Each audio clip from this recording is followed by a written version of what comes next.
हर बच्चे का ख्वाब होता है कि उसके पास अपनी साइकिल हो। गुड्डू का ख्वाब भी यही था और आज वो अपनी साइकिल चला रहा था। पूरी सोसाइटी में सिर्फ इसी के पास साइकिल थी और हरी, गड्डी और चनकी इसकी तरफ देख रहे थे।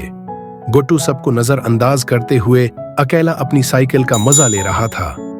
जब हरी ने कहा, गट्टू रखो, मुझे भी एक चक्कर लेने दो, तो गट्टू ने इनकार कर दिया। उसके इनकार से बाकी बच्चे उसके पीछे दौड़ने लगे और गट्टू उनका मजाक उड़ाते हुए मजीद रफ्तार से साइकिल चलाने लगा। अचानक गट्टू ने एक बुजुर्ग को देखा जो उसके रास्ते में आ रहे थे। गट्टू ने घंटी बजाना शुरू की और रफ्तार कम कर दी, लेकिन फिर भी बाकी बच्चे उसके पीछे दौड़ रहे थे। गट्टू ने चलाया, अंकल हट जाएं। लेकिन वो अंकल आराम से चल रहे थे और गट्टू को ब्रेक लगाना पड़ी। इस झटके से गुड्डू की नींद टूट गई और वो समझा कि ये सब एक ख्वाब था, लेकिन उसने साइकिल की घंटी की आवाज फिर भी सुनाई दी।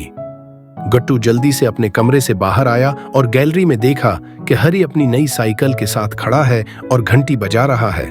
गट्टू हैरान होकर नीचे भागा और हरी से पूछा, ये साइकिल कब ली? ये मेरे वालिद का सरप्राइज गिफ्ट है। गट्टू ने दरख्वास्त की, मुझे भी साइकिल चलाने दो। लेकिन हरी ने मना कर दिया और कहा कि उसकी वालिदा ने किसी को साइकिल न देने की हिदायत दी है। गुड्डू गुस्से में वापस अपने घर आ गया। उसने वालिदैन से जिद की कि उसे भी साइकिल चाहिए।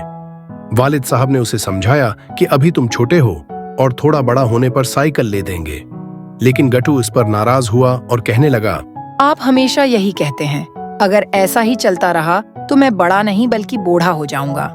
सब इस पर हंसने लगे, लेकिन गट्टू मजीद गुस्से में अपने कमरे की तरफ चला गया और सारा दिन कमरे में ही रहा। गट्टू के वालिद ने उससे बात करने का फैसला किया।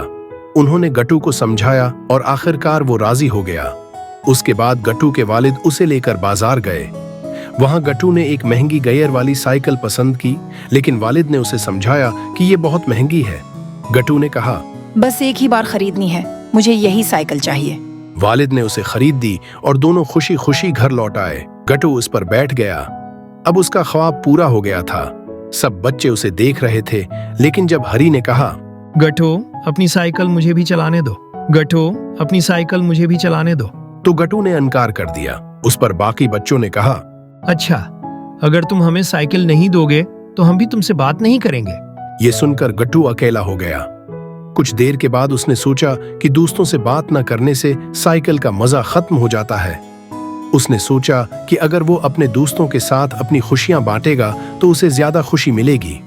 उसने फौरन अपने दोस्तों को बुलाया और कहा, अरे चलो, सबको साइकिल चलाने की बारी मिलेगी।